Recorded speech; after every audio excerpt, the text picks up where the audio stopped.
So I've been having this difficult situation trying to figure this out. So there's a Mishnah in Sanhedrin that says that the 70 elders plus Moshe Rabbeinu was considered the Sanhedrin. Now I don't know if there was a Sanhedrin during the Beis Rishon, and I know that after Megillas Esther during the Beis Sheni there's a Ashnes Knesset Hagdolah, which was made out of 120. So I'm trying to figure out why was there a name change and what was the role of the extra 50. But then also at the same time, going years way later, during the times of Rebbe, he was considered the Nasi of the Sanhedrin, and that was of 70. So what happened to the 120, and why did the name kept on changing back and forth? Right. So the question basically becomes, what is a Sanhedrin? When did we have a Sanhedrin? What was its number? So here I just want to warn you ahead of time that there is a very big difference between the academic historical approach, which is not according to our Masorah, and the way Chazal and the way we understand it. So I'm going to tell you the way we understand it. And if you read something in non-kosher sources that you shouldn't be reading anyway, be aware that they will diverge from what I'm saying. I mean, according to our claim, the origin of the Sanhedrin is, of course, in the Chumash itself, when Moshe Rabbeinu ordained, by direct laying of hands, 70 elders, and Moshe Rabbeinu was the head of that group, and that becomes the Sanhedrin, according to our Messiah. Now, it wasn't called, again, the word Sanhedrin itself is a Greek word, so the term Sanhedrin is not in the Torah. It emerges much, much later, and it was a word that was borrowed from Greek, referring to assembly or whatever.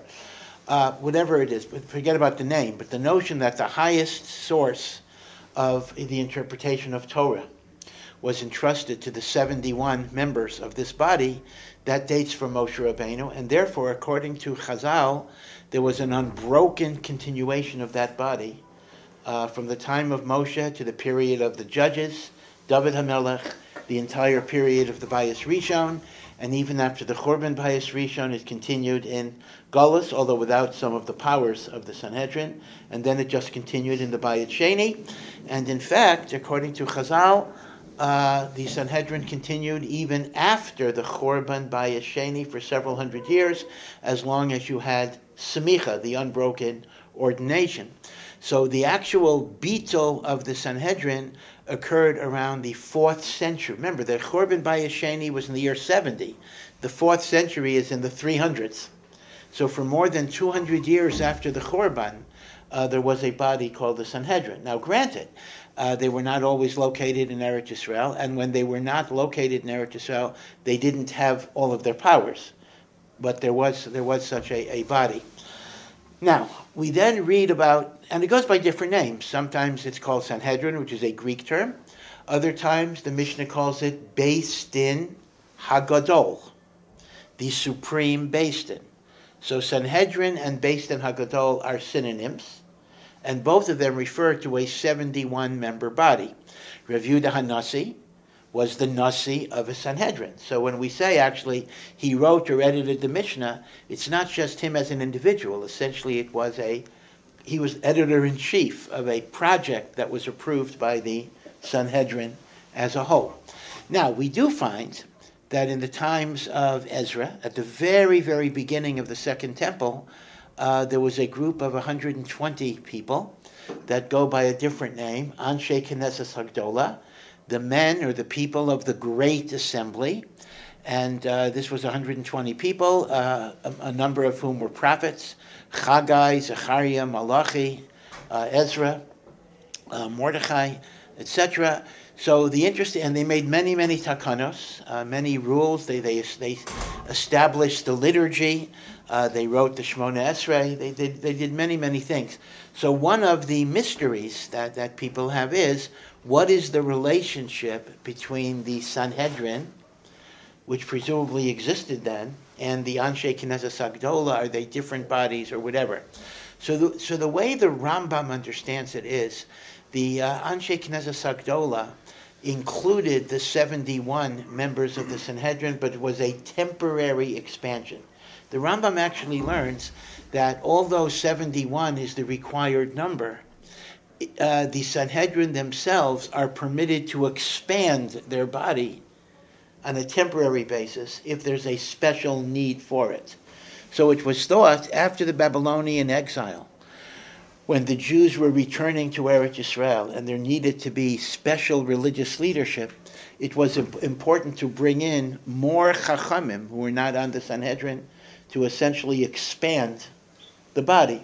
So the way the Rambam understands it, Anshe Knesset Sagdola was a temporary expansion of the Sanhedrin to deal with the problems of Klal Yisrael returning to Eretz Yisrael after the 70 years of the Chorban Bayis Rishon. Okay, that's how it worked. And as a result, when the Anshe Knesset Sagdola became dissolved, you were still left with the Sanhedrin. In fact, that's the interpretation of a famous Chazal, which otherwise is enigmatic. And that is, it says, a later Beis Din, meaning a later Sanhedrin, cannot overturn the rulings of an earlier Sanhedrin unless they are greater in wisdom and greater in number. Now, usually they're not going to be greater in wisdom because the generations go down, but in theory, you could imagine greater in wisdom. But the Rambam asks, how can there be a Sanhedrin greater in number if every Sanhedrin is the same number of people, 71? The answer is that there were times in which the Sanhedrin was augmented with the other sages of Israel, and that would be an example of a Sanhedrin that was greater in number. That would be the Anshe Knesset Hagdolah. By the way, I misspoke a little bit when I had mentioned that the Sanhedrin existed until the 4th century. Then I said erroneously, sometimes in Israel, sometimes not. That is not emes. The Sanhedrin did exist after the Chorban, but they only exist in Eretz Yisrael. There was no Sanhedrin authority ever outside of Eretz Yisrael. Now, what's interesting is another issue to raise is that, being on the Sanhedrin required a very great level of wisdom. But the truth of the matter is, that doesn't necessarily mean they were the greatest chachamim. There may be a great, great, great chacham who was even greater than the members of the Sanhedrin. And yet, because he was not on the Sanhedrin, he would be bound by their rulings. You see, so Rabbi Akiva, for example, as far as we know, Rabbi Akiva was never formally a member of the Sanhedrin, although it's not clear why that wouldn't be the case and the like. So it doesn't automatically correlate with your greatness in Torah learning, just like lahavdil. There may be lawyers who are smarter than the judges on the Supreme Court of the United States, but lamaisa, they still got to listen to the Supreme Court. So in a sense, even a great chacham, who's greater than any individual member of the Sanhedrin, is mechuyev by the law of the Torah to obey the decision of the Sanhedrin. Now, one might ask the following. I'll leave you with one following question to think about. And that is, that actually means throughout the period of the Mishnah, there was a Sanhedrin. Now, there were times where the Sanhedrin was illegitimate because it was controlled by tzdukim, etc. So that's actually an invalid Sanhedrin, even though the Romans recognized it. But there were many times there was a valid Sanhedrin. Now, the Rambam writes that the concept of machlokas, some rabbis say this, some rabbis say that, that cannot exist when you have a Sanhedrin that would just decide it. If the Sanhedrin decides in any given machlokas what the halacha is like, the minority has to follow that.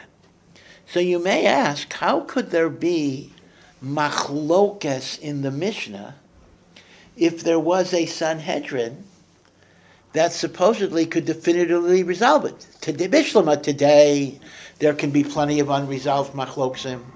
This gadol says this gadol says this, because we don't have a Sanhedrin that definitively resolves it.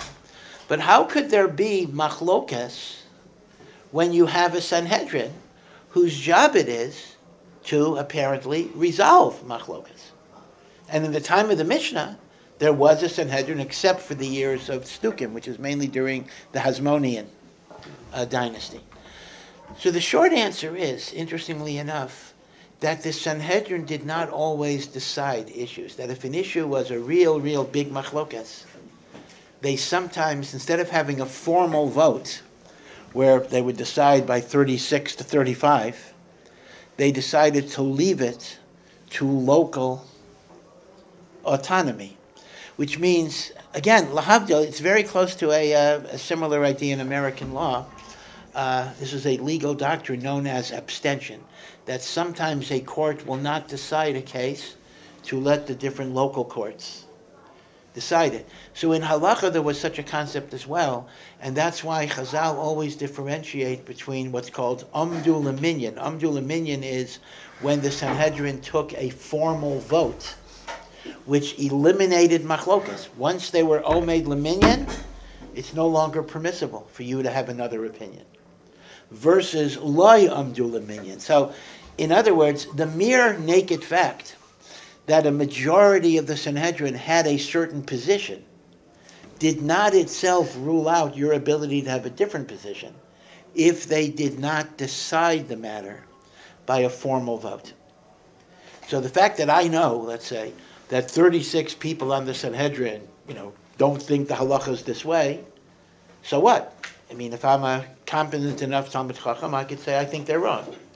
It's only when they decide it as a body, and that's called omed leminyan, that I'm no longer allowed to maintain my view. Okay, so that's kind of the history. Do you know when the 120 went back to 70? So, well, we know it approximately because it mentions that the last surviving member of the Anshe Knesset Havdalah, which means, here's the thing, apparently it was a one-time body, meaning 120 people, and as they died, they apparently were not replaced. So maybe they were only in effect for 10 years or whatever it would be. Because it mentions Shimon HaTzadik was the last surviving member of the 120. Now, if every time somebody died, they'd replace him, it's not shaykh to have, like who is the last surviving member of the Supreme Court? I mean, you can't, there is no last surviving member because they keep on adding people. So apparently the Anshe Knesset Havdalah was a one-time appointment of 120, and as people died, they were not replaced. So that would mean that it did not last very long in that way. Now again, I'm explaining it based on the Rambam's opinion. If you look at academic studies, you'll see maybe different views about it, but this is kind of the way the Rambam understands it. Yeah. I heard it's a potential very large issue, whether the issue of whether civil marriage or affirming conservative is considered valid halakhically, because then if they were to remarry, their children would be mamzerim, and it wouldn't be like, I heard it said that like the Batshuva movement wouldn't be able to work out because everyone would be mamzerim. So and that Moshe has like a he's like a das yachid position here that we rely upon. Yeah. So this is a really, really important issue. We obviously know that in order for kiddushin, in order for marriage to be valid, so if I were to ask you, who is the most important? Well, the chassan and the kala, I guess, are the most important people at a marriage. But after the chassan and the kala, who are the most important people? So you might think Mesader Kedushin. No, not really. The role of a Mesader Kedushin at a Jewish wedding is absolutely very different than the role of a priest or a clergyman in a non-Jewish wedding. A clergyman, or even a judge in a civil marriage, is the one who proclaims you to be married. In Judaism, a Rav does not proclaim you to be married. Rather, you marry a wife by giving her something and saying Harayat Mukadeshesli, etc. So a Mesader Kedushin is there just to supervise that everything is okay. So theoretically, even if a Mesader Kedushin is an apikoros, which he shouldn't have, but theoretically that would not invalidate the marriage. So the one indispensable element of a marriage are the witnesses to the marriage. Because the halacha is that marriage and divorce are not valid unless they are performed in front of witnesses. This is the famous principle, Ein davar shebe'erva pachas mishnayim, matters pertaining to marriage and divorce require two witnesses.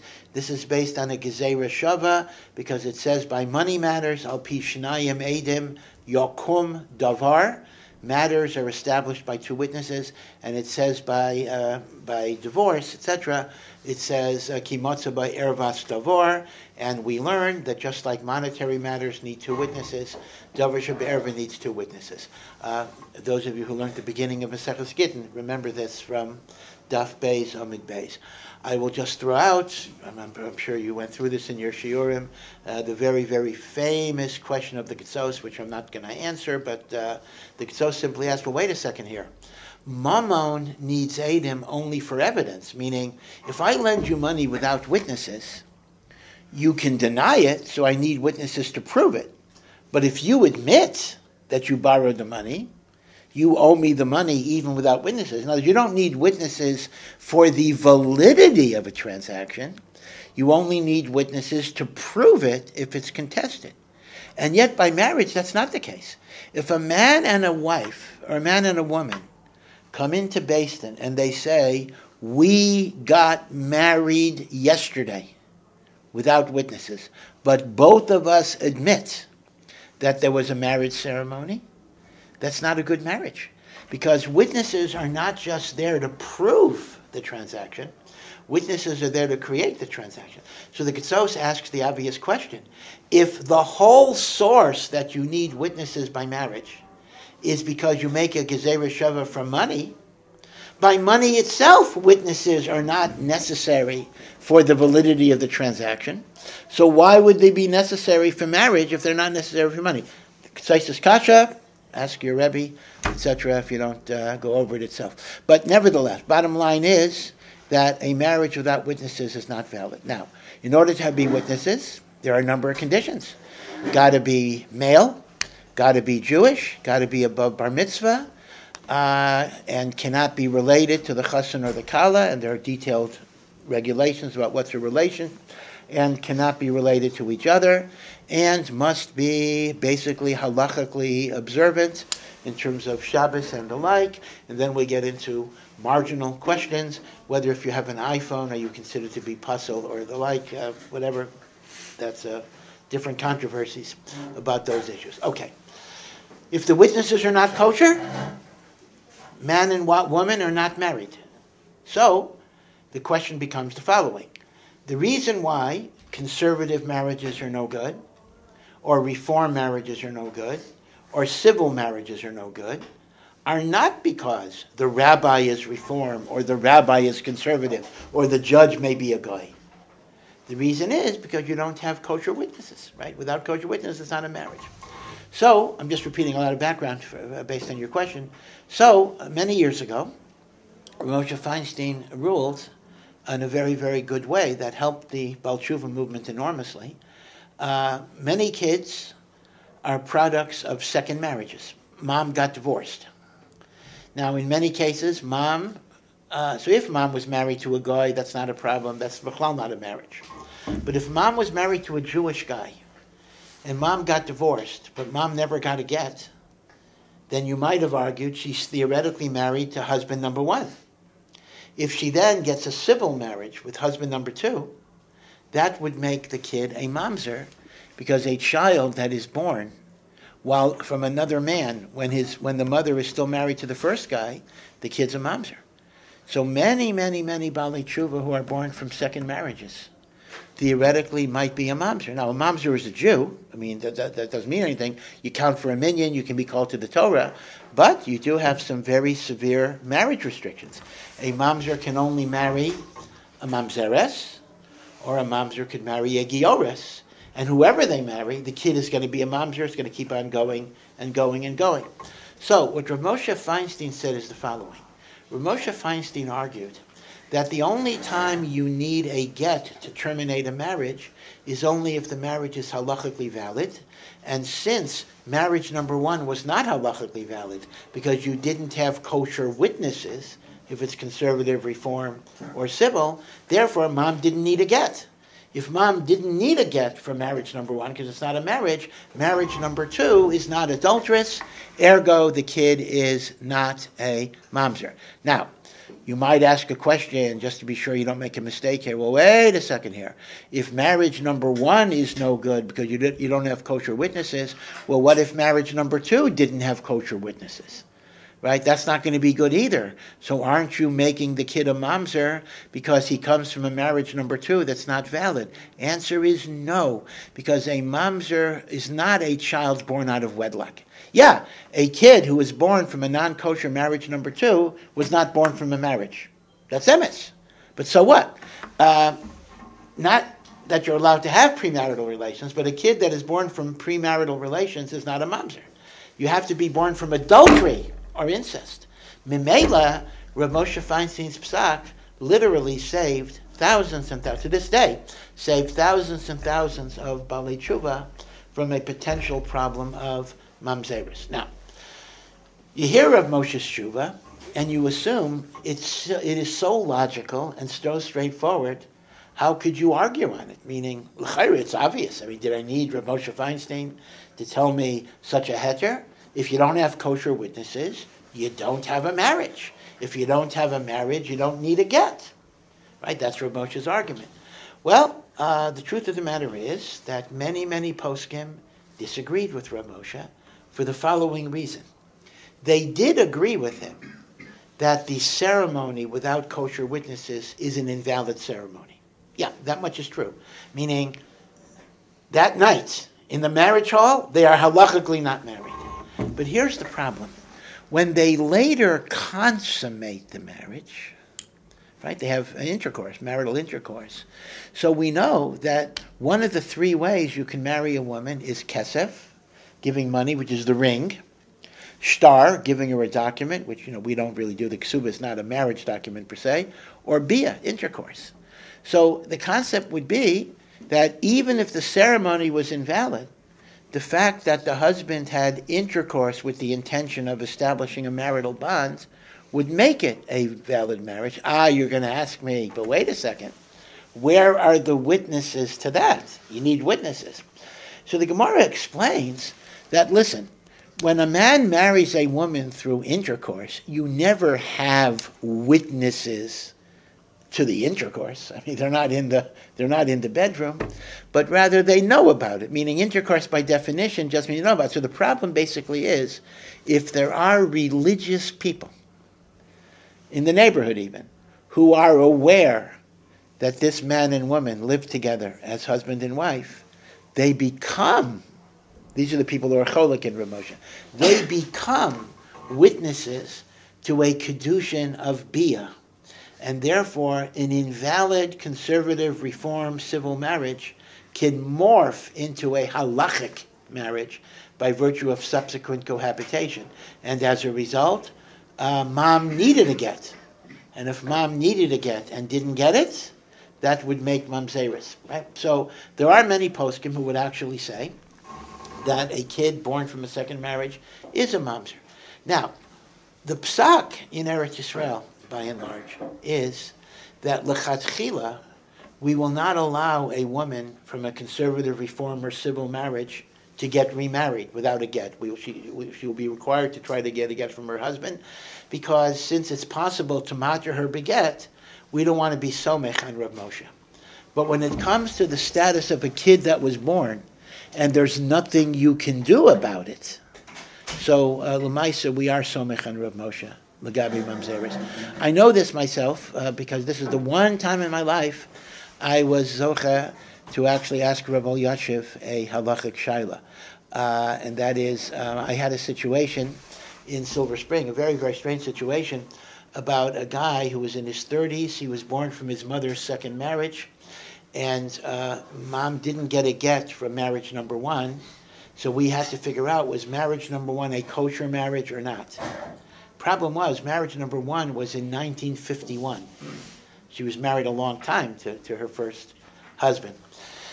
So we needed to try to reconstruct marriage number one, 1951. Like, how do you even find out about that?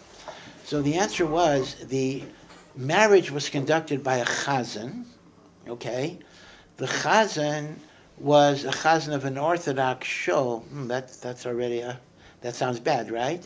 But interestingly enough, the rabbi of that shul was a retired, very elderly rabbi who was living with his daughter in Silver Spring, Maryland. So we were able to talk to the rabbi about this chazan. And the rabbi said he knows for sure that this chazan was very disliked. People were using him, non-religious people were using him because he acted as rabbi and chazan, so you got two for the price of one. And no Shomer Shabbos witnesses ever officiated with him.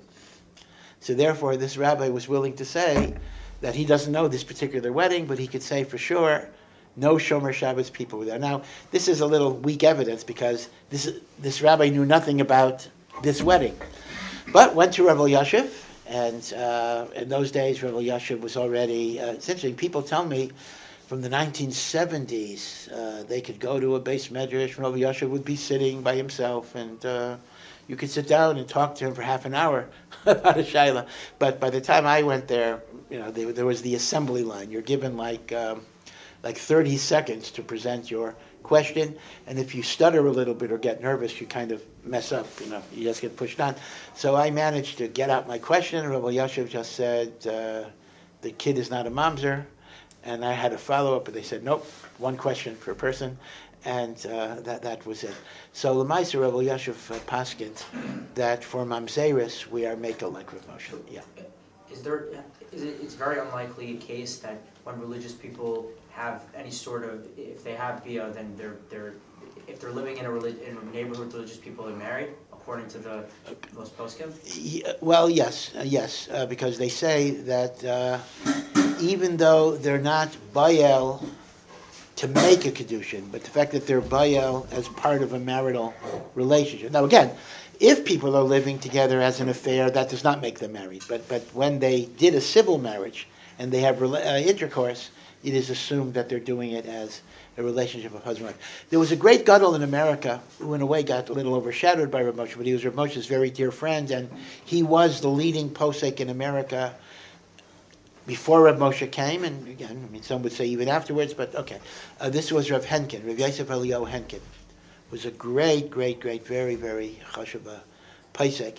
He was not a Rosh Yeshiva. In fact, he worked for its Tzedakah organization, Ezra's Torah, but he was a great posek. And it is said that on his deathbed, he asked Rav Moshe to be choser from two psukim that he strongly disagreed with. The first was Rav Moshe's heter, that civil, reformed, conservative marriages don't need a get, even though they've been living together as husband and wife. Rav Henkin held that was matering mamserim, and he asked Rav Moshe to be choser. The second, it might be less important, but that is, the Shulchan Aruch says that you're not allowed to eat or drink on Rosh Hashanah before you hear shofar. Now, as you know from Or Sameach itself, the minhag of the yeshiva world is that we normally make kiddush before shofar blowing, because the problem is that's the only place you can do it until after davening. Because once you blow shofar, you're not allowed to have any interruption till after the last shofar blowings after Mussaf. So you couldn't make kiddush between shofar blowing and Mussaf, because you're not allowed to interrupt between the shofar blowing before Mussaf and the shofar blowing during Mussaf and the shofar blowing after davening. So since yeshiva minyanim are very long, 1 o'clock, 2 o'clock, in some places 4 o'clock, and you're not allowed to fast on Yom Tov. So Rav Moshe said, in such a situation where it would be difficult to have kavanah for a very long Mussaf, he did matter kiddush and some cake before tekiyas shofar, even though the Shulchan Aruch says that's normally not allowed. Rav Henkin held that was wrong lahalacha, and he wanted Rav Moshe to rescind the heter to make kiddush before tekiyas shofar. So those were the two heterim that Rav Moshe was makel on, that Rav Henkin wanted him to be chayzer. Rav Moshe was not chayzer from, in spite of their friendship, he was not chayzer from either of them. Yeah. On this topic, actually, on Rosh Hashanah, if the ikar tekiyas are during Mussaf, why shouldn't make the brachas on shofar during the nida itself? Instead, we actually make the bracha before the Mussaf nida. And also, there's this explanation to this question different on the Rosh Hashanah Sfarad versus Neshama Ashkenaz, where you have the different places with the shofars during the silent nida versus during the Chazar Tashas. Yeah, it's a little early maybe to talking about Rosh Hashanah in detail. Maybe I brought it up. But as you know, we blow the shofar before Mussaf, and then we blow the shofar in Mussaf after the blessings of kingship that are called malchios, after the blessings of remembrance called zichronos, after the blessings of shofaros, which are verses about the shofar, And then we also blow even after the Mussaf. We also blow a little bit to have 100 soundings of the shofar. Now there is a big difference in Ashkenazim and Sephardim. Ashkenazim only blow the shofar in the repetition of the Amidah. Sephardim blow in the silent, which is interesting. That means when the Chazan and the Baal Tokeya, they daven next to each other. When they reach Malchus, even though you may not be there at all of a sudden, it's a very strange thing if you've never experienced it. They give a clap, and they start blowing shofar. Right? Very unusual. Now, as a result, though, because they also blow in the silent, they have much fewer shofar soundings afterwards. In other words, we do 30 before and 30 during, so we have to do 40 after Mussaf. They do 30 before, they do 60 during. So they already have 90, they only have to do 10 after Mussaf, right? So their shofar blowing after Mussaf is much shorter. So your question becomes, if the main mitzvah of shofar is fulfilled by the Mussaf blowings, which is a big argument in and of itself, why do we make the bracha before the early ones? So again, that's a very big machlokus. Actually, the truth is that many Rishonim say that once we have the mitzvah blowing before, we're actually yotzei with that. The Ramban says beferish that the main mitzvah is the first shofar blowings. So that would be the reason why you say the bracha. Yeah. So it's understandable why Hashem would, I guess, design us in a way that we would find certain, let's say, foods or colors or whatever, like attractive. Like, I like this food more, so I'm going to say it for Shabbat, for example. Or I like this color more, so, whatever. But what would be the idea behind the other way? I really hate this food, or I really hate this color. What would be, like, the reason that would make unattractiveness? Yeah. Now, are you asking in terms of subjective unattractiveness, or why are some things ugly? Meaning, maybe there might be two different answers. Why subjectively certain things repel me and certain things attract me is actually it's a bit of a mystery in some ways. I mean, even scientifically, it's a bit of a mystery. Sometimes it might be because of something that happened in your childhood, some traumatic event. I mean, when I was little, I was given lamb chops and they were undercooked or something, and I got very, very disgusted with it. So for 5 years, maybe not 5 years, 3 years, I didn't eat meat, except for hot dogs and hamburgers, which I paskin was not meat. But anything else, any other meat, I didn't eat because it reminds me viscerally of the lamb chops that were not cooked. Now, spiritually, an interesting mystery. Spiritually, the question becomes, is there some concept that we don't really understand that spiritually this is not a good thing for you? I can't explain why. Why would, a lamb chop not be a good thing for me? I'm not sure. But in Kabbalah, it could very well be that there are sparks of holiness or impurity in different things. And sometimes your visceral dislikes might just be a childhood thing, or it might be a kind of a warning to you that this is not proper for you. Now, they tell a Maisa with the Beis Halevi, very, very interesting. I think I've mentioned before the very colorful son of the Aruch HaShulchan, Rav Baruch Halevi Epstein, who wrote a well-known work, although a lot of yeshivas don't want to carry it for ideological reasons, the Torah Tamima. You've heard of the Torah Tamima? This is a sefer that's... is it on the shelf here? Yeah, it's a very interesting sefer. He has, on every pasuk in the Chumash, he has the drashos of the Gemara, and then he has a commentary on it, which explains the drashos and the like. So if you learn the parsha with the Torah Tamima, he doesn't bring the medrash in. For the Megillos, he also brings midrashim, but for the Chumash, he only brings the Talmud Bavli. But you can actually learn all the drashos of the Talmud Bavli on the psukim. He was a very colorful person. He was also a banker and involved in different things. So he wrote a 4-volume biography of his family that includes the Aruch HaShulchan himself, his uncle the Netziv, which had kind of infamous in some ways. So there he tells the story that he was very, very close. The Netziv was his uncle, but he was also very close to the Beis Halevi and Rav Chaim Soloveitchik with the Beis Halevi. And he tells stories about the Beis Halevi, that the Beis Halevi once came with another Rav to an inn. It was supposed to be a kosher inn, totally kosher inn. And they served chicken, And the Beis Halevi just said that he can't eat the chicken. It just seems repulsive to him. It just smells bad. He says he couldn't eat it. And the Rav said, chicken smells fine, and he's eating it, etc. And then he says to the innkeeper, he says, this is like the best chicken I ever had. Like, what's the secret here? Somehow, I don't remember the details because it's supposed to be a from inn, but somehow he said, the secret is you cook it in butter. It's really, really good. Again, I don't remember the detail of how that happened. So what's the pshat? The Beis Halevi found the chicken to be disgusting. Now, why was that so? He didn't know. He had no reason to suspect. But the idea is that sometimes Hashem gives you a visceral dislike. It's really a gift. He gives you a visceral dislike for something that would damage your neshama. Now, I'm not going to say that for most of us we're on that madrega, but there is such a madrega that a person can have that I'm just going to be disgusted by things that are bad for me. Yeah. Here's a send-in. Sometimes one meets another Jew and there is an immediate bond of fraternal connection. This phenomenon might be called shoresh neshama. Occasionally, the inverse happens, and Rahman al-Islam, you meet another Jew and there is instant conflict and discord. Is this also a manifestation of shoresh neshama? And is Hashem giving us a mission to convert this enemy into a friend? What if it's not possible because the other person is so objectionable? Can the Rav please elaborate on the topic of shoresh neshama in general? Yeah, this is a very, very interesting question. We talk a lot. This is a term that appears in Kabbalah, and the Nefesh HaChaim talks about it a lot.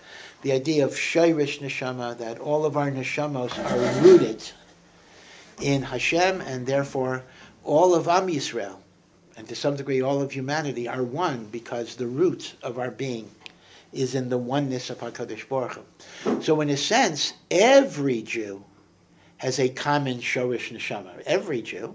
But nevertheless, just as you might have proximity, right? If you have a garden, so everything is growing from the same ground, but some things are closer. So I might find an affinity to somebody because he's closer to me in a spiritual way, in terms of the root of my neshama, right? So I find a person that I instantly like because they see the world like me, they understand things just like me. I could finish I could say a half sentence and they get exactly where I'm going with it. And that's a very pleasurable thing. Ideally, one would hope, sometimes in your dreams maybe, that would be my spouse, right? It's not always that way because men and women are different in that way. But when a person sometimes thinks about the ideal person, they would want somebody like who knows what I'm thinking like every moment of the time. Although you might be surprised, that may be a little burdensome because that means you can never fake anything, but okay. So those are people that you might think are very easy to get along with. I have instant rapport. I really like that person. But then we meet people that just don't seem to get our point at all. Now again, they're not necessarily bad people. They're not necessarily even disagreeable people. But you're not on the same wavelength. You're not on the same channel. And therefore, it's not that you hate them, but you don't really want to spend time with them because, we're not communicating really. And we're not getting each other, right? The things they think are important don't seem to be important to you. The things that you think are important don't seem to be important to them. Sometimes you're just talking at cross purposes. And so the problem is, what is my relationship to those types of people? I certainly cannot hate them. I mean, the mitzvah, it's interesting, the mitzvah of Ahavas Yisrael applies whether you think the same or not. In fact, there is a vort, I used to say this in the name of the Ksav HaKabbalah, but when I'm called to it and try to find it, I'm not able to find it. So right now, I unfortunately do not have a makor. But I'll tell you a vort that I think is very, very good. It says, V'ahavta l're'echa kamocha. So there are two words for friend, more than two, but two words. One is re'ah, and one is chaver. So the Torah does not say you should love your chaver the way you love yourself. It says you should love your re'ah the way you love yourself. What is the difference between the word chaver and the word re'ah? Chaver comes from lechaber, connected. A chaver is somebody that I'm naturally connected to. We kind of think the same way. So the Torah doesn't have to say you should love a chaver like you love yourself, because of course I'm going to love a chaver, because he's with me on everything. The word reya, which is connected to ra, interestingly enough, same two letters, refers to disintegration and discord. L'ro'eya is to break. Teruah of a shofar is a broken staccato sound. So reyacha is bedafka, the person who doesn't see things the way I see things. You see? And that, the Torah says, you must love. That is why, by the way, husband and wife are referred to in the Sheva Brachas as Re'im Ahuvim, beloved Re'im, because men and women see the world very differently. Now, so what's my avodah here? Is my avodah just to avoid people? Well, here's the thing. If you only want to hang around with people who see the world exactly as you see it, how are you going to grow? How are you going to expand? How are you going to go beyond? You're just going to duplicate yourself? You are what you are, and I'm going to double it, triple it, quadruple it, so I'm just going to have 10 of me around? So in some ways, part of growing as a person is to put in the avodah of trying to understand where they're coming from. And therefore, in some ways, why Hashem puts you in contact with these people is to give you the challenge, or them the challenge, on both sides of the equation, to go beyond your comfort level and try to understand where they're coming from. And then you become a greater person because your vision is a more expanded. Now, easier said than done. I'm not going to put myself on a pedestal and say that, I've achieved that madrega. I largely have not either. But in terms of tafkid, I think it's fairly clear that if HaKadosh Baruch Hu puts difficult people in your lives, it is primarily a challenge for you to try to understand them. They tell the story about some very great mashgichim, very great balei musar, that they just instinctively didn't like certain kids. They didn't like, the truth is, I mean, these are Rebbe secrets, but every Rebbe, the truth of the matter is, has a certain dimension of that, even though, you don't say it or anything. But this mashgiach saw this as his own personal musar challenge, to try to develop a relationship with someone that beteva he didn't like, he was not attracted to, in order to eventually see this person's milas and eventually develop a relationship of love and friendship. It took work. It was not an automatic thing. Balei musar work. We think, a person is just born a tzaddik. A person is not necessarily born a tzaddik. Sometimes it takes a lot of work, a lot of effort. They say Rav Moshe Feinstein, although I'm not sure I believe it, but this is what Rav Moshe Feinstein said. Rav Moshe Feinstein was the gentlest of people, the kindest of people. And someone once commented, how could he be so nice to people who were mavaza him, who insulted him? And he said, Rav Moshe said, that when he was younger, he was an angry person. He got angry a lot. He worked on himself to overcome the anger and the resentment till it became a habit. The great Rav Chaim Soloveitchik, who everybody knows as the Gaon of Amkus, the Gaon of the deep, deep, deep Talmudic learning, on his matzeva, on his grave in Warsaw, it only says Ish Chesed, the man of kindness, because basically he was known for his kindness. His house was open. His bed was taken up. I mean, the Brisker Rav, who is his son, said we used to sleep on the floor all the time because no matter what, everybody, poor people were there. People would leave abandoned babies to be raised by Rav Chaim and his Rebbitzin and the like. And Rav Chaim said on himself that when he was young, he was selfish. Again, maybe he's exaggerating, but this is what he said. He was selfish and egotistical, but he worked on himself. So a Baal Musar does not emerge from the womb, tzaddik. You work on yourself. So in many, many ways, when HaKadosh Baruch Hu puts difficult people in our lives, the tafkid is that we should try to find a common shoresh that we both share, because indeed both of us are rooted in the mitzvahs of HaKadosh Baruch Hu.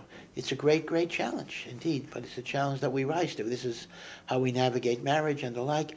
And therefore, it's been well said, be grateful for difficult people, because they create the opportunities for us to be greater people. Now, this is slightly different than the Tomer Devorah. Tomer Devorah made a point, you'll remember, those of you who go to that shiur, that one should be grateful when you're insulted and humiliated, because that's a kapara for your sins that doesn't affect your ability to do Torah and mitzvahs, unlike health or whatever it would be. So that's a little different. That's saying, I'm grateful for the humiliation. This is a little different. I'm grateful for the opportunity to become a better person by expanding my horizons. Okay, and by the way, this will also be relevant how you deal with non-religious relatives, family, and the like, kind of the same way, that you kind of try to find a way that you can connect to them in a way in which you see the positive in them, and therefore they will see the positive in you. Okay, yeah. Why do mishnayos sometimes appear in more than one section? Yeah, interesting question. That we have repeats of mishnahs. In fact, there's one masechta where every single mishnah is repeated somewhere else. This is the enigmatic tractate called Edios, which is testimonies, in which different people testified in front of a Sanhedrin what the halacha was, and it's a collection. Every mishnah is a testimony. Every single mishnah is drawn from somewhere else in Shas. That's why there's no Gemara in Edios. But in reality, there is a Gemara in Edios because, the Zerayim mishnayos there isn't because there's no Bavli on Zerayim. But any mishnah that is in a Gemara Maseches will have Gemara on it. So Edios itself has no Gemara. The truth is, I don't know if we have a good answer for this. Basically, you're dealing with what you might call incomplete editorial decisions, meaning to say, when a work like the Mishnah was being written, there were different possible ways of organizing it. In fact, the Gemara itself says, Yehuda Nasi had 6 orders of the Mishnah, but there were earlier attempts that had more orders of the Mishnah and the like. So Edios, I think, might be a good example.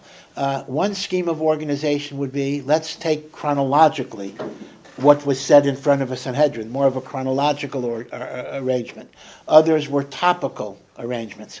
So what you have is, in editorial processes, what happens often is that parts of the first draft still survive into the later drafts, and the editorial process was not complete. I think that's probably what went on. I'm sure there are deeper reasons, but this is what I would imagine is a question. Yeah? If a Rav is giving a shiur and another Rav walks into the room, should I stand when the Rav walks in? Yeah, that's a good question. It says Nogea L'Maaseh here. So the question becomes: Rav A is giving a shiur, and Rav B walks in. Normally, when Rav B walks in, you would normally stand up for kavod. Do you stand up for kavod if Rav A is giving the shiur? It is a good question. If Rav A would be makbid, if he considered it to be an interruption, you should not.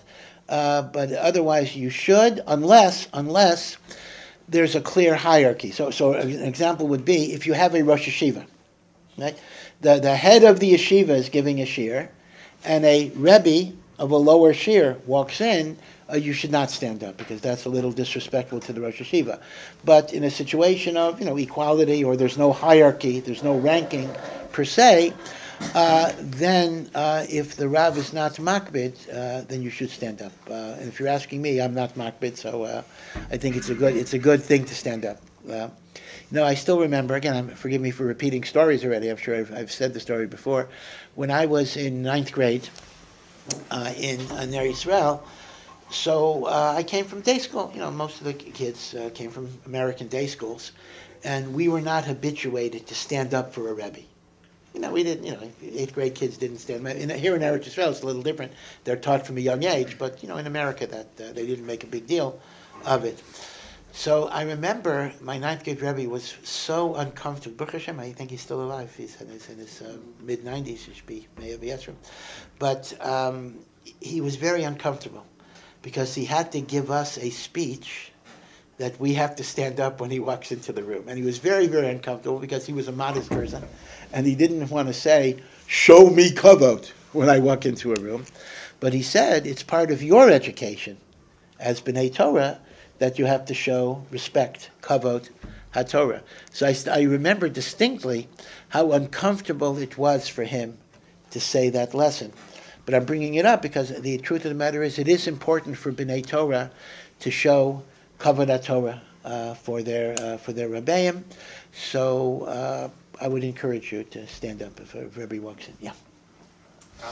The Rambam in Hilchos Tachanun, he refers to a nefilas apayim, where they would actually fully prostrate on the floor, which Chazal instituted for Shachris and Mincha and Marav's optional, except for Shabbos and Yom Tov.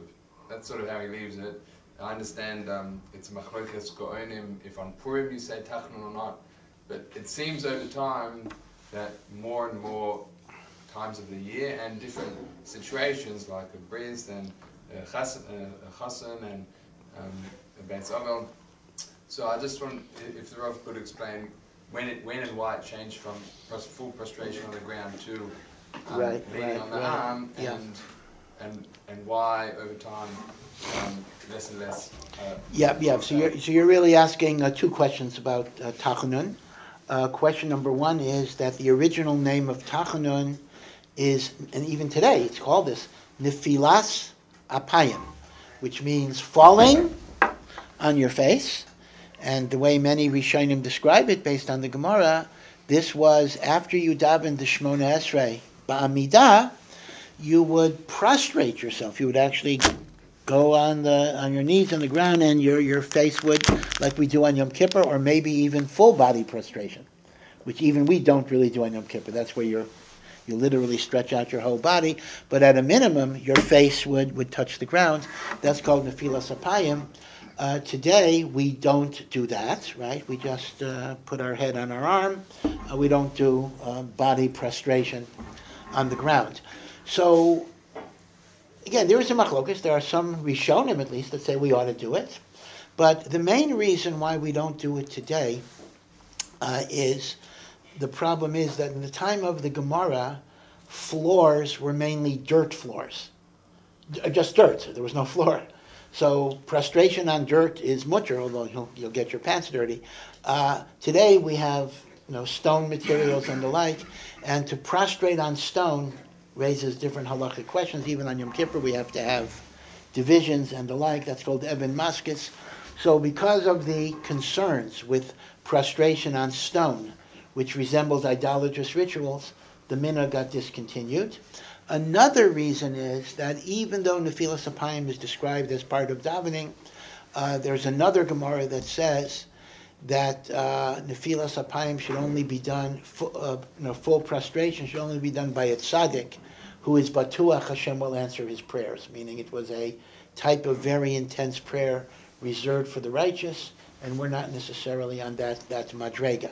So those are two reasons why we kind of modified nefilas apayim to just putting your head on the table or whatever it would be. By the way, sometimes what people do is you'll see they just put their head on their arm. They're not even on the table. They're like this.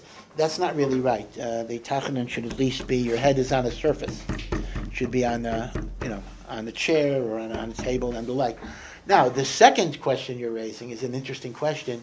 The great expansion of days that you don't say Tachanun. Right? Obviously, we don't say Tachanun on Shabbos or Yom Tov because Tachanun is a prayer of desperation and a certain level of sadness. So Shabbos and Yom Tov are happy days. But then we find expansions. Don't say it if there's a chassan during Sheva Brachos. Don't say it Rosh Chodesh. So Rosh Chodesh has a makar actually. Rosh Chodesh, there's a makar in the Gemara itself not to say Tachanun Rosh Chodesh. Gemara and Bava Metzia, through a Maisa at least. So there you have a makor, but certainly there's no clear makor for a bris or for Sheva Brachos or the like. And in certain Hasidic shtiblach, they virtually never say Tachanun because they have an idea that if it's the yort site of a tzaddik, That's a festive event, and therefore it's a Yom Tov. You don't say Tachanun. And every day somebody died. I mean, every day is a yortzeit of a tzaddik and the like. So the truth of the matter is, a lot of the expansions occurred in the time of the Gaonim. The Gaonim kind of codified the occasions that we don't say Tachanun. So if you look in the Siddur of Rav Amram Gaon, which is the makor of most of our minhagei tefillah, you'll see lists of this. But many people are critical of the Hasidic expansion for yortzeit. So the truth of the matter is, if you're davening in a Hasidic shul that doesn't say Tachanun on a yortzeit, so although you shouldn't publicly say Tachanun if they're not doing so, but it would be appropriate either to go into another room and say Tachanun, or, this is b'diavad, say Tachanun even after davening. Although that's not the best, because there's a special inyan to connect Tachanun to the Shemona Esrei, but even if you don't connect it, you still should say it. So you should not take advantage of those exemptions. Yeah. There's another send-in. Given that the theory of evolution is strongly accepted in scientific circles, and it's compatible with the Torah according to some Rishonim, why does the ultra-Orthodox community reject it? Why do Rabbanim who work in kiruv argue against evolution instead of explaining how it could be reconciled with Torah? I imagine that reconciling it would be much more of a successful response and much easier to accept. Yeah. So the question is a bit of a nuanced question that once again could get me in trouble, and for some reason I'm less excited about getting in trouble these days. But the thing is evolution, and the question is, I'm going to say what the questioner is. The questioner is assuming in the question, this is the questioner, that since evolution is compatible with the Torah, then why do people in kiruv or other rabbis try to debunk evolution? Why don't they just articulate that evolution is compatible with the Torah, and that way people can live with the scientific theory and still have emunah in Teiras Hashem? Meaning, why is the predominant approach one of debunking rather than trying to make it compatible with the Torah itself? Well, the problem is there is a certain circularity in the question. The question is assuming for a davar pashat that evolution is compatible with the Torah. I happen to believe that it is, as a matter of fact. But those who are against it say it's not. So they feel there's nothing to answer. They feel that evolution contradicts the simple meaning of the Torah. So here's the thing. When I have a conflict, if I have a conflict between the Word of God and science, what do? If there is a conflict, I have to assume the Torah is right, and as a result, I have to debunk evolution. I mean, based on my position that evolution is not compatible with the Torah, that leaves me no choice. Now, it happens to be, there is a mahalech indeed, that does reconcile evolution with the Torah. In fact, this would take a few hours to go over. The basic argument is this. When Darwin first wrote the book which articulated the theory of evolution, called The Origin of Species. And Darwin himself, by the way, was actually a believing Christian. Darwin believed in God. He did not believe in things that were random. So Rav Shimshon Raphael Hirsch, who was alive then, was asked what he thought about Darwin. Does Darwin challenge Bereshis? Because Bereshis talks about God as creating the world, and here we have evolution, which says that all the forms of life are products of evolutionary processes. So Rav Hirsch said the following thing. This goes back to the 1850s or 1860s. He said that he doesn't feel that Darwinism has been proven, but even if it would be proven to a degree of 100% certainty, it would not challenge his fundamental belief, because Bereshis establishes the idea that God is the creator. Now, God has infinite tools in his toolbox, and God could use evolution like he can use any other tool. Now, yes, you have to work out textual problems of age of the earth and the like, but he says theologically, evolution does not mean you deny God. God is in charge of a process, and it's not chaotic, it's not random. It's a directed process. So Rav Hirsch clearly felt that evolution was compatible with the Torah. He said it was not fully proven, and that's an approach that many people do have. Nathan Slifkin, who has his own controversies, articulates that approach very well. So I actually agree with the questioner that to a large degree we should be able to integrate evolution in a Torah philosophy. I would not consider it kafira. But it's also important to point out the inadequacies, because once again, you have to know that science itself cannot be allowed to become a religion. You can't accept science on emunah. And there are many, many empirical difficulties in evolution. I think it's very important, if you ever want to Google on this, Google the name David Berlinski. Now, David Berlinski is a very important guy. He happens to be Jewish, but David Berlinski is an atheist. He doesn't believe in God. So he's not trying to defend the Torah. He's not trying to make Judaism look good. He doesn't believe in it. But he points out scientifically that evolution is inconsistent with fundamental laws of physics, because the laws of entropy are complex systems tend to disintegrate and go into entropy. Evolution proceeds along the opposite trajectory, in which the simple becomes progressively more and more complex. It violates the laws of thermodynamics. In fact, Berlinski doesn't draw this conclusion. One might say evolution proves God rather than negates God, because the notion that simplicity can lead to complexity can only occur with conscious, intentional action. It cannot occur in randomness, because randomness moves in the opposite direction. Also, it's been pointed out, the anthropomorphic principle, the conditions that are necessary for life, atmosphere, distance from the sun, water, composition of the earth, are so precise that if things would be a little bit off, human life, or life, any life, would not be possible. This is called the anthropomorphic. In fact, even another Jewish apikoros, but a very famous expert on evolution, Stephen Gould, who was a professor at Harvard, who absolutely did not believe in Hashem. But he said ruefully, he had to admit, he says, it's almost as if somebody was planning on us to be here. He didn't want to admit that, but he says, he was so amazed at the anthropomorphic. So I agree with the questioner that there's a lot we can do to integrate science into an understanding of Torah, but I think it's also important to understand that there are holes in evolution, and therefore it should not be accepted as sacred writ. So what I would recommend is that we actually present both approaches. We show that evolution is lav dafka true, and then im tim salomar, it is true, it is nonetheless compatible with the Torah. And that way you get both approaches to that.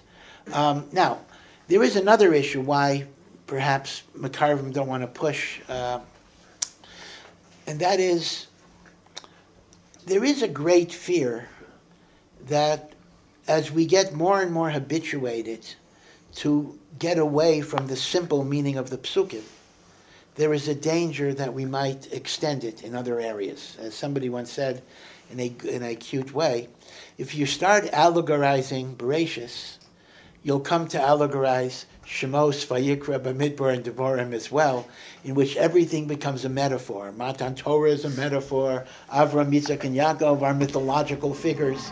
Basar, B'chalav. In other words, there is a great danger of departing too much.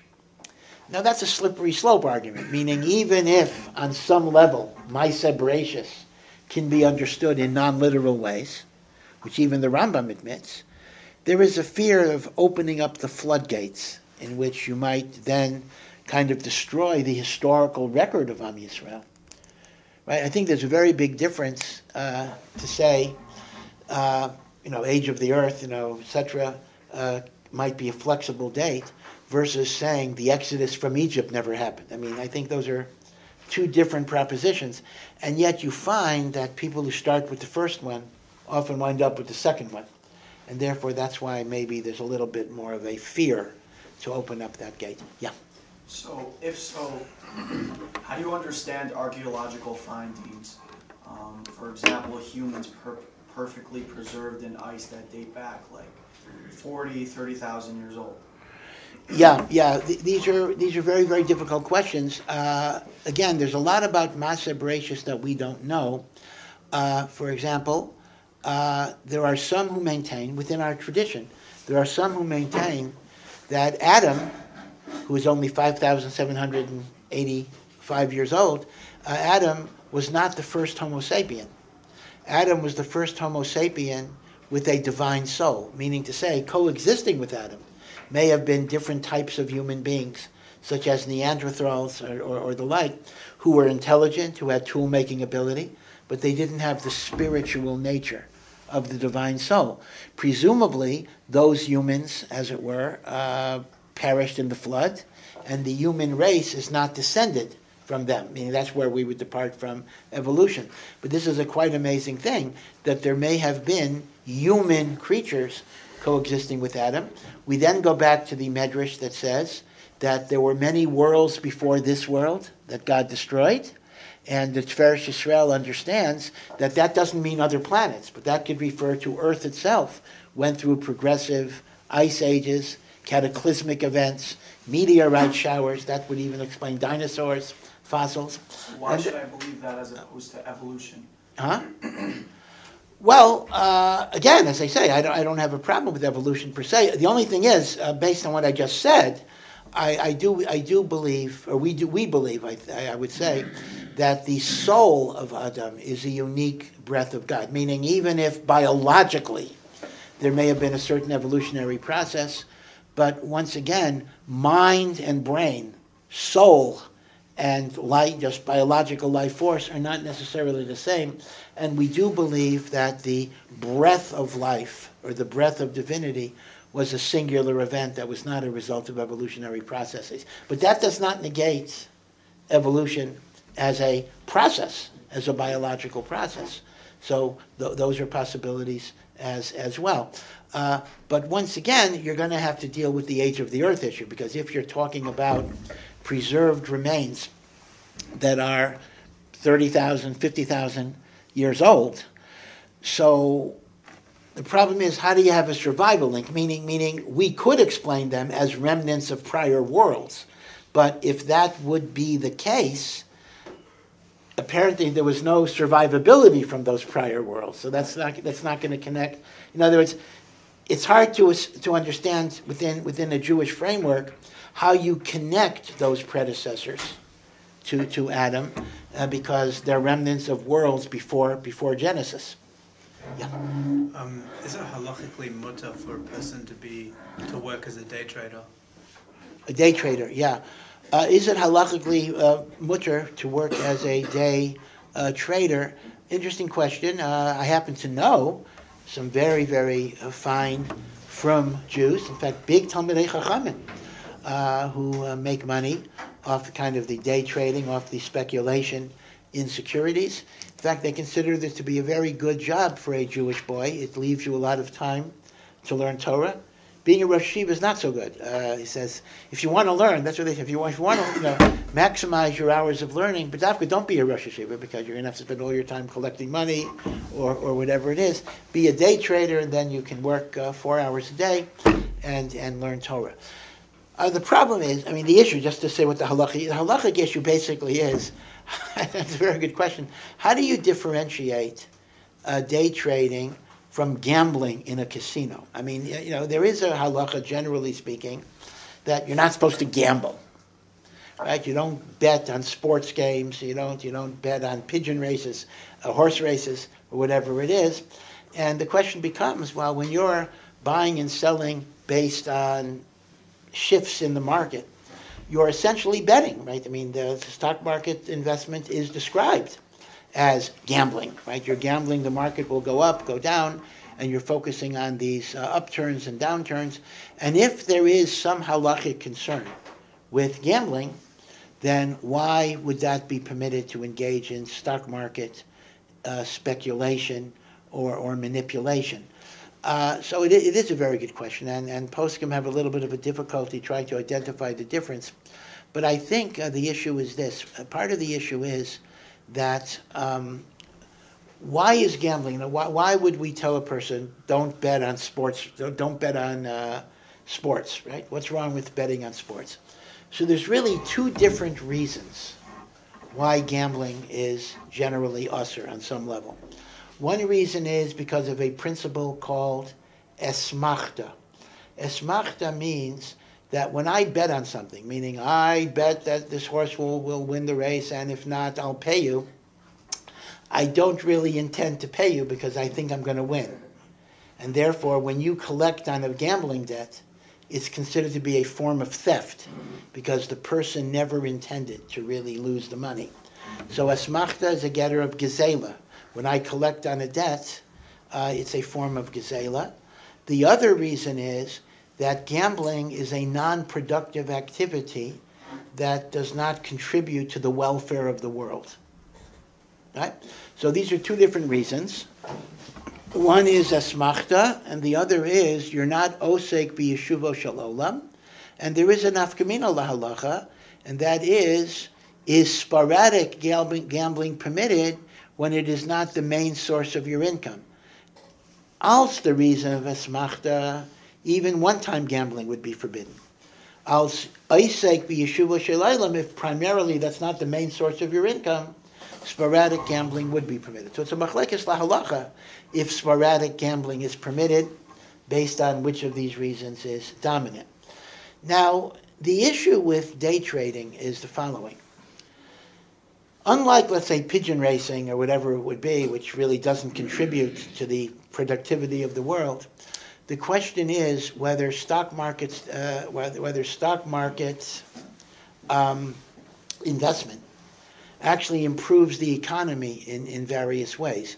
Because, again, it's a little complicated, and I myself am not an expert in this. But here is the thing. We have corporations that make things, right? Corporations make cars, they make computers, they make furniture, they make things. And they need investment. They need people who invest money in corporations to do productive things. Now, part of why I'm going to buy $1 million worth of stock is precisely because I can anticipate making various profits as the market goes up, the market goes down. So in a sense, stock market gambling actually benefits the productive segments of an economy by enabling the corporations to raise more money. Okay, so it's complicated, meaning even if it's a gambling activity, but it's considered to be yeshuvo shel olam, because it enhances the ability of corporations to raise money for their productive enterprises. See, I hope this is making sense. I'm not sure if it makes sense to me, but this is the argument. This is called the secondary market in securities enhances the primary income-raising ability of productive corporations. So the short answer is it is much. But the question is how you get there is complicated. Yeah. A lot of the time we talk about midot that we should stay far away from, and the Rambam says. I'm sorry. Start again, please.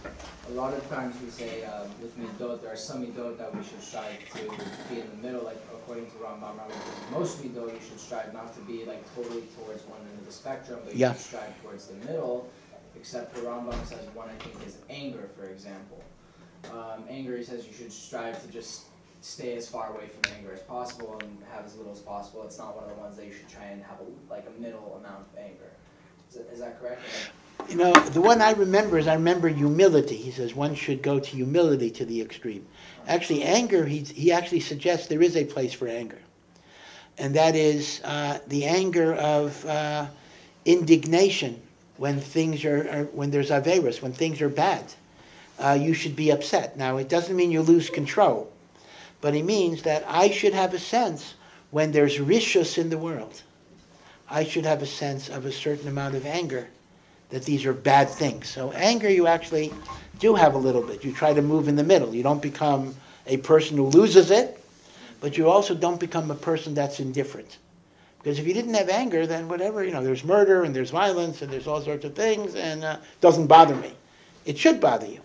But the Rambam does say humility, one should strive to go to the extreme. Okay, so that doesn't help that goes against my question, but my question was going to be, So in things like slichot and Tachanun, for example, we describe Hashem in the terms of like flaming anger, fierce anger, and these kinds of things. Yeah. And we know that as Jews, we're supposed to emulate what Hashem does, and what Hashem does we can learn from. Yeah. So I think it sounds like kind of kfira describing Hashem, that Hashem is fiercely angry, if that seems... Yeah. That is a very good question. There is a mitzvah to imitate God, and Chazal say, just as God is merciful, you should be merciful. Well, imitate God. Just as God gets angry, I should get angry. We only say it on the good things. We don't say it on the bad things. But I'll tell you this. The Rambam himself has a shita, which is a little controversial. But this is the Rambam shita. The Rambam shita is that we don't understand the nature of God, and it is not possible to describe God as having emotions. Because emotions implies changeability. 1 minute I'm this, 1 minute I'm that. God doesn't change. So God can't get angry, because that would imply a change over what he was before he got angry. So the Rambam says the following. The Rambam has what is called by philosophers the doctrine of negative attributes. You can only say what God is not. You cannot say what God is. So I can look at myself and I can say, I am physical. God is not physical, etc. But I can't describe what God is. I can just look at myself and I can describe me and I can say, well, God is not me. So the Rambam then says, if God does not have emotions, then what does it mean God gets angry and the like? So the Rambam says these are simply labels put on behaviors which, if done by a human being, would indicate a certain emotion. So when God punishes us, when God destroys the Beis HaMikdash, when tragedies happen, where if a human being were to do it to me, we would say, wow, he must really be angry. We describe God as being angry. But it is not describing, the Rambam says, an inner emotional state. It is describing a behavioral manifestation which emerges from God's, unemotional will of what is right. I mean, God decided that something is needed in a given situation, but it doesn't come from emotion. The emotion is a label that we put on the action itself, okay? The action is perfect, the action is justified, the action is necessary for reasons that maybe only Hashem understands, to be sure, but the emotion is not the motivator of the action. The emotion is the label, the behavioral label, or the label we put on the behavioral manifestation. This is the Rambam Shita. Not everybody agrees, because I'll tell you the problem, again, just to be honest with you. I mean, the problem is, if that's how you describe anger of God, then how would you describe love of God? See, this gets us into big trouble. God doesn't have emotions, so God doesn't get angry. Well, if God doesn't get angry, then does God have mercy? Feel mercy? Does God feel love? Or is love simply a description that when God decides to treat us well, right? So many people emotionally have difficulty with the God that the Rambam is describing, because it seems to be a God that doesn't feel anything. And if the God does not feel anything, how can I have a relationship with him? It's a difficult question. What is my relationship to God that does not have emotions? So as a result, in Kabbalah, there are different descriptions. Kabbalah kind of says the ultimate Ein Sof perhaps is beyond our comprehension, but the God of the Spheros is very much interactive with Chesed and different types of emotions, right? The part of why Kabbalah created such a very, very, very complicated, convoluted system was it was trying to remain faithful to the Rambam, that God ultimately is beyond everything, with the reality that to relate to God, I have to have a God that feels and suffers with me. In fact, Chazal talk about, well, not just Chazal, the Pasuk in Tehillim, Imo Anochi B'tzara. God suffers with us in our suffering. This is a cornerstone. And yet, according to the Rambam, that's a little hard to figure out, right? So there are problems here that we don't have complete answers for. Obviously, both things are going on at the same time, but it's hard for us to reconcile. How can both things be true? God has feelings, God has no feelings, right? So that's why Kabbalah has the world of Ein Sof versus the world of the Sfiros. A lot of the Torah talks a lot about avodah zarah and the Jewish people that we shouldn't do avodah zarah. The Rambam gives reasons for a lot of different mitzvahs that all got to do with us distancing from avodah zarah, and the prophets talk about it. Today, that avodah zarah is sort of in Far East Asia and Africa a little bit, but the whole world's basically abandoned it. How can we connect to this big chunk of the Torah that seems to be not nagay anymore? Yeah. This is a very excellent question. In Chelek Gimel, the third portion of the Moreh Nevuchim, the Rambam tries to give brief reasons for all of the mitzvos of the Torah. In fact, one of the most famous ones actually comes up with these parshios, korbanos. Why does God want korbanos? Does God care about animals and barbecues? God loves roasted meat. So the Rambam says, no, but korbanos were very much a part of idolatrous worship and was very attractive to us. So God wanted to wean us away from idolatry by giving us a way to serve Him using those rituals, right? But korbanos are not b'etzem desirable. The Ramban argues with that. And then many other things. Not cutting your payas is because the priests of idolatry used to round off their hairlines. Not eating meat and milk because they used to cook the calf in the mother's milk, etc. Meaning, the Rambam kind of says over and over and over again, I'm just repeating your question, that these are designed to remove us from the idolatrous customs, so we should not attach ourselves to idolatry. So the problem basically is, okay, that's meaningful at a time when there was this idolatry, and if you follow those customs, you might move into those types of deviant movements, so we need to keep away. But today, that's not a problem. We don't have those religions. We don't have those practices. So just because something, 2,000 or 3,000 or 4,000 or 5,000 years ago was done for avodah zarah, why should that stop me today? What is the negative consequence? It is a very, very excellent question. The short answer is that I think we have to understand that the Rambam's Tamei HaMitzvot in the Moreh Nevuchim, and this is true for korbanos as well, were not intended to be the final word on it.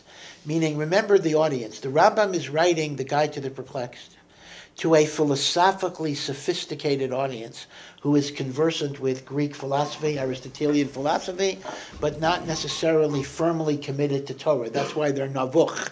They're perplexed. They're confused. So we had to give them reasons which were not based on mystical and spiritual ideas that they weren't ready to accept. So we had to give them what you might call historically contingent ideas that they could at least grasp as a start. But even the Rambam would be moda that as one gets more committed to the Torah, one will understand that there are deep spiritual and even mystical reasons that go beyond the surface. In other words, the Moreh Nevuchim was not intended to be the final reason for things. It was intended to be a stopgap accommodation for those who were not yet strong in their emunah. But it is a good question. Yeah. I'm sorry. So very quickly, forgetting the Moreh Nevuchim for a second, but just the Torah itself and the Nevi'im themselves spent a lot of time dealing with this topic, even those things. Oh, so you're asking generally how do we relate to that? Yeah, is there anything today that sort of... Yeah. So that I think is actually less of a question. I'll tell you why. Because in a spiritual sense, avodah zarah is not only bowing down to a statue, it refers to any idea in your life that's more important than the worship of God. So seen in that way, if I worship money, if I worship power, if I worship politics, so that's avodah zarah. So when I read, so you're right, the Nevi'im are talking about a particular thing that maybe I don't do today. But their message, that you don't reject God for other things, that very much is relevant. So I agree with you. You're going to have to contemporize the message in the sense of what is the new avodah zarah of our age. The answer is, well, wokeism. Wokeism is avodah zarah, no question about it. I mean, the worship of whatever it is, of unlimited freedom of choice, right? So avodah zarah can have many, many forms. So the fact that the Nevi'im are speaking about specific forms, I don't think dilutes the message. I think there's still a message that we take with us. Yeah. Here's another sentence. We learn that Nachshon ben Aminadav jumped into the Yam, and when the water got up to his neck, it finally split. Yet Chazal teach us that the reason for the Yam Suf splitting was in recognition of Yosef Atzadik's bones.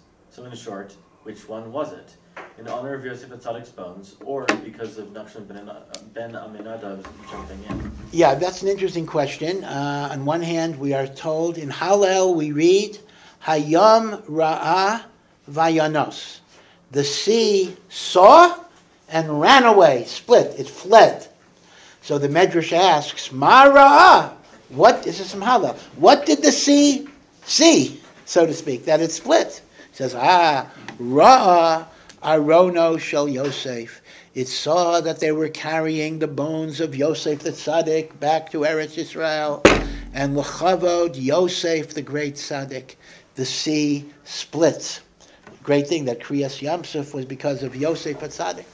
And yet we have another teaching that says that Nachshon ben Aminadav of the tribe of Yehuda was willing to jump into the water up to his neck, or according to another opinion, even up to his nose. People were afraid. They weren't willing to make that first jump, and he made that first jump, and in the merit of his faith in God's promise, the sea split. So the question is, which was it? Was it because of Nachshon ben Aminadav, or was it in the zechus of Arono Shel Yosef? I mean, the short answer is, when you have different midrashim, either they're arguing, which is entirely possible, or alternatively, there needed to be two spiritual factors in there, meaning to say, without the Arono Shel Yosef, nothing would have split. But if Arono Shel Yosef will cause it to split, the question then becomes the timing of it. Okay, it will split because of Arono Shel Yosef, but it still required a trigger of an act of emunah on the part of Nachshon. So by the Torah, delaying the split until Nachshon jumped in, so the Torah is indicating that Nachshon was zocheh to be the direct immediate cause. So really it's a combination of both things. Yeah. I've seen many people after havdalah on Motzei Shabbos. Many people what? Didn't hear you. After havdalah on Motzei Shabbos. Yeah. They took their fingers in the wax. Yeah. And then I think put it by the ears and then the eyes and the mouth and the pockets. Yeah. Yeah, there is a makar. This is the minhag of havdalah, that people dip their fingers in the wine. They put it in their pockets. They put it in their eyes. They put it in their ears, etc. And these are minhagim that are brought down. I wouldn't call them halachos, but these are minhagim that are brought down. Part of it is that it is said that the shirayim, the leftover wine of havdalah, contains within it the remnants of the holiness of Shabbos. Shabbos is described as the source of bracha for the whole week, and therefore there is that element of bracha in the shirayim, the leftover wine of havdalah. So you put it in the eyes, that Hashem should enlighten your eyes with Torah. You put it in your pockets for money, parnasa, and the like. The ears, that your ears should be receptive to holiness, and the like. So again, it's connected to the kedusha of Shabbos that is in those drops. So it's about the wine, not the wax. Oh, yes, it's not about the wax. No. It happens to be the wine and the wax are mixed, but it's the wine. It's the wine of havdalah. And also, a more general question for segulas. Yeah. How do you know when there's a genuine segulah and when it's not a real? Yeah, segulah, right? Segulah. All of these things. Eretz Yisrael is the land of segulos. America has them too, but this is where segulas are big time. So it's hard for me to I don't want to pass judgment, because those that have minhagim we have to respect, and I don't want to insult. But I would basically say that the segulos that you should focus on are segulos that involve something that enhances your avodah Hashem. Meaning it shouldn't be magic tricks. Magic water, this and that, that's nothing. On the other hand, something like saying certain tehillim, saying shir hashirim, learning certain things. Segulos that are connected to avodah Hashem are healthy ways of intensifying your commitment to HaKadosh Baruch Hu. Magic tricks don't work that way. People have this thing about wearing a red string, that they encircled Kever Rachel a few times. So again, I don't want to be mezalzel in those that have that minute, but it says when Rav Schwab's daughter came back from seminary, she was wearing a red string around her wrist. Rav Schwab had never heard of this. He asked her what this was, and she said, he took his scissors and he cut it off. He says, you don't need to do this. The Brisker Rav, who was not a fan of Hasidus that much, there was one Hasidic Rebbe that he liked a lot. So one of his Talmidim says, why do you like this Rebbe so much? He's a Hasidic Rebbe. You don't like it? He says, I'll tell you why. Because people come to this Hasidic Rebbe and they say, they want a segulah for a shidduch. So the Rebbe says, segulah for a shidduch. Learn Maseches Kedushin Be'iyun. He says, I want a segulah for a parnasa. He says, Bava Metzia with the Shita Mekubetzes. Because it's all about business. He says. So the Brisker Rebbe says, this Rebbe doesn't have a lot of Hasidim. Because, I don't want to go to a Rebbe who tells me the segulah for a shidduch is you got to learn Maseches Kedushin. He says, but that's my type of Rebbe. And I would say that's my type of segulah. A segulah that focuses on avodah Hashem is a good segulah, but the shortcuts are really not so worthwhile to pursue. Yeah? God is unchanging and it's all labels, then wouldn't that mean that God doesn't have any bechira? And how if God doesn't have any if God isn't a spiritual or physical being, just created them, and he doesn't have a voice or anything, how would such a being be able to interact with the world? Yeah, very excellent question. This is part of the infinity of God that is beyond our comprehension, because God can embrace, in fact, even on the emotion issue, that would be the answer. God is infinite, and with infinity is every possible configuration. Therefore, God has emotions and God doesn't have emotions. God is changeable and God is unchangeable. Meaning these are paradoxes, contradictions by definition, but within the infinity, they all coexist. So these are really very good questions. I don't mean to put you off. These are very excellent questions, but we honestly don't have concrete answers for them. Yeah. We always talk about, I've always learned that Vashti was always this evil queen. Yeah. But I haven't actually been told what she actually did. That was so bad. Yeah. Well, Vashti, we just had Purim. Vashti is actually a hero in feminist circles. If you ever read feminist writings, Vashti is the hero of Megillah. This abusive husband orders her to show up naked, and she says, "No, you're not my boss." Forget about Esther. Esther the other way around. Esther is subservient. God forbid. Esther is subservient. Vashti is the liberated wife, right? So she becomes somewhat of a hero. But the emes is the following. The emes is Vashti was not evil because she refused to obey Achashverosh for Keret. That was the one good thing that she did. Chazal say that Vashti had the whole backstory about Vashti that's not in the Megillah. And that is Vashti used to abuse Jewish women. They were her servants. She would humiliate them. She would make them be naked. She would make them do work on Shabbos. So essentially, the Megillah is giving me the punishment that she endured for prior behaviors. So you're right. There was nothing evil in her refusal to go to Achashverosh, but this was the onesh for everything else. By the way, here's an interesting point. Everybody knows that Achashverosh killed Vashti. Everybody knows that. Well, show me where in the Megillah, certain things are so familiar to us that we're 100% certain it's in the Megillah. It actually is not. And in fact, the simple pshat of the Megillah is, the decree simply was, Vashti shall no longer be permitted to come before the king. She was banished into the harem. Asher lo savo Vashti lifnei HaMelech. So in fact, the Eben Ezra, who often does not follow Chazal, actually learns in the Megillah that Vashti was not killed. She was simply demoted. Instead of being the main queen, she was demoted back into the harem, and she no longer had access to the king. So this is a very fascinating example where we're so sure that this is the story that we literally think it's in the text itself. Last question. How do you understand in Parshas Noach when it says the world was of one common language, if there's archaeological evidence that the world was speaking multiple languages at that time already in multiple areas? Well, again, I'm not sure what the evidence is, because you have different alphabets. Like, how would you know what languages people were speaking back then? Because I would assume you have written. I would assume because there were different texts at that time that there were different languages. Yeah. Unless that's just the answer. Well, that may be one answer. Again, let me just explain something. According to a number of Meforshim, the idea was, when we say there was one language, that doesn't mean it was only Hebrew, and then these other languages got suddenly invented, but rather Hebrew initially encompassed all of those different languages. So it is possible that indeed there was one language, but in certain areas they spoke kind of this dialect, and in certain areas that dialect, but there still was universal understanding.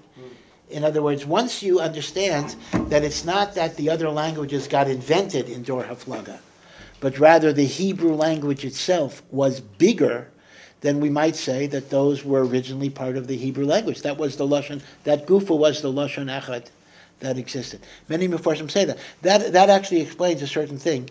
You know, by in Kriya Shema, we talk about the head tefillin as totafos. Right? Totafos. So what is totafos? So Rashi says this comprises two words, tot and pat. One is Coptic and one is African, it says. And they each mean two. Two and two because you have four compartments. Why would the Torah use a Coptic or an African word? It's kind of a remez that these foreign words were once part of Lashon HaKodesh. And then they got cast adrift. But as a remez that they once were part of Hebrew, the Torah will occasionally use a word that is no longer part of the Hebrew language to suggest that it once was part of the Hebrew language. Yeah. I was wondering how life got to America and how life got so diverse in the Americas so shortly after the Mabul. Unless was that also like an allegory? The story of the Mabul. How life got to America, like animals and the like? Yeah, and people and how it got so diverse. Yeah. So once again, these are good questions. I mean, one possibility is that even geologists, of course, they posit millions of years, but they posit continental drift, meaning to say there was a time in which all of the land masses were united, and then they got separated. Now, granted, we're dealing with a very, very small timetable when you apply that, and the scientists don't say it happened like 5,000 years ago. But still, the concept that there was a time in which the land masses were joined, that is a very well-established scientific belief, and if you assume that the Mabul could accelerate those processes, that would be the way to do it. The other issue is this, and this comes up again and again and again and again, and it's always very controversial. Are we obligated to assume that the Mabul was a worldwide flood, or could the Mabul have been a regional flood? Meaning, the Mabul affected the Fertile Crescent, so to speak. The lands, in fact, according to one opinion, it didn't affect Eretz Yisrael, but let's say it affected the lands around Eretz Yisrael. And it destroyed life there. But there could have been kangaroos in Australia. There could have been, did Noach have polar bears on the ark? I'm just asking. Did Noach have, kangaroos on the ark? Actually, kangaroos I could believe more than polar bears. It's hard to believe polar bears were on the ark, penguins, and the like. So the way some people get around it, this is Rav David Tzvi Hoffman, back in Gadol 100 years ago, suggested that the Mabul was a regional destruction of life, but there could have been animals and plants in Australia, North America, Antarctica, the Arctic, and the like. Now, where you get into real problems, though, is, and again, theologically, I have no problem with that. I have no problem with saying the kangaroos didn't migrate from Eretz Yisrael. The kangaroos are native Australia because there was no flood in Australia. Right? David Tzvi Hoffman would say that. The problem is, can you apply that to human beings? That's where you run into a real problem. Because the one thing the Torah clearly seems to indicate is that humanity is descended from Noach and his 3 sons. So it's one thing to say there were kangaroos that were not affected by the flood, there were polar bears that were not affected by the flood. It's another thing to say there were Aborigines, Eskimos rather, Aborigines, Eskimos, and whatever. That I think you'd have real problems with. So in terms of when human life could be documented in North America, I don't have the particular years, but in terms of animals, I think there's less of a problem because the flood might have been a regional flood. Yeah. With Pesach coming up, can the Rav just explain the 2 days Yom Tov for Chutznikim in Eretz Yisrael or for Israelis in Chutz La'aretz, the two opinions, and what does the opinion that says that Chutznikim in Eretz Yisrael should keep a second day, do they suggest that Oile Regel in times of Sheni kept a second day? And lastly, why does it seem to be politicized? Haredim keep 2 days, but Mizrahi or Chabad keep only 1 day. Yeah, well, we politicize everything. That's the minhag of Klal Yisrael, to make everything political. Okay, this is a talk I think we need more time than I'll give right now, but I just want to mention the two basic approaches, but there are numerous variations within the approaches. Approach number 1 is, when in Rome, do as the Romans do, lahavdil, meaning to say, anybody in Eretz Yisrael during a Yom Tov keeps 1 day, no matter where you're from and where you're going back to. In Israel, you keep 1 day. In Chutz La'aretz, you keep 2 days. That is a very simple approach. You follow where you are. That is the approach of many Sfardim, and that is the approach of Chabad. Chabad is machriya that way as well, and even among Ashkenazim there is, well, number 1, it's the psak of the Alter Rebbe, so that's an Ashkenazic posek, and number 2, this is the psak of the Chacham Tzvi, who in spite of the word Chacham is actually an Ashkenazic posek. Now that's a very logical position, because exactly as you said, because after all, the reason why I keep 2 days is because there was, in the time of the Beis HaMikdash, there was calendrical uncertainty. Well, if I would have been a visitor in Israel during the temple, I would have kept 1 day because I didn't have a doubt. So I'm following the custom I would have had when there was a Beis HaMikdash. Right? So that's approach number 1, which is actually simple, elegant, and very logical. However, for most Ashkenazim, that's not the halacha.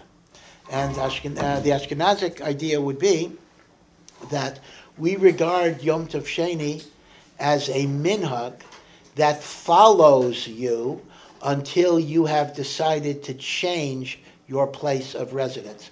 So according to that view, if I am a chutznik person who is visiting Eretz Yisrael and I don't have intention to remain here, I am still mechuyev to keep the customs of my place of origin, which is why we keep 2 days of Yom Tov.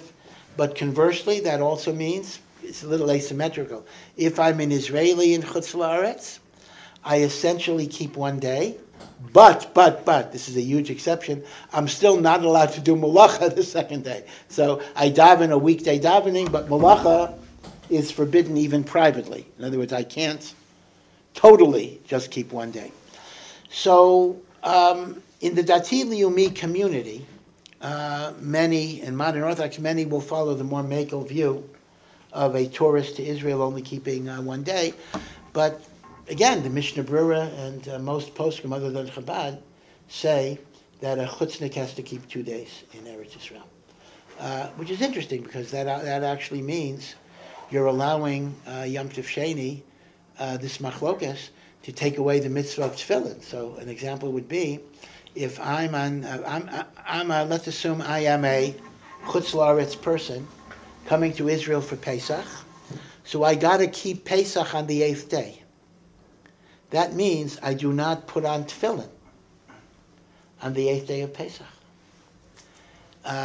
So that's why you get into what's called 1.5 days, meaning they say, I got to keep the 8th day, but privately I still put on tefillin. Right? That's why I'm saying there are innumerable gradations in how you do this. Right? So maybe I'll be happy to give a longer share on these details. But the basic two approaches is you do wherever you are, or you have to follow the place of your origin until you decide to change your location.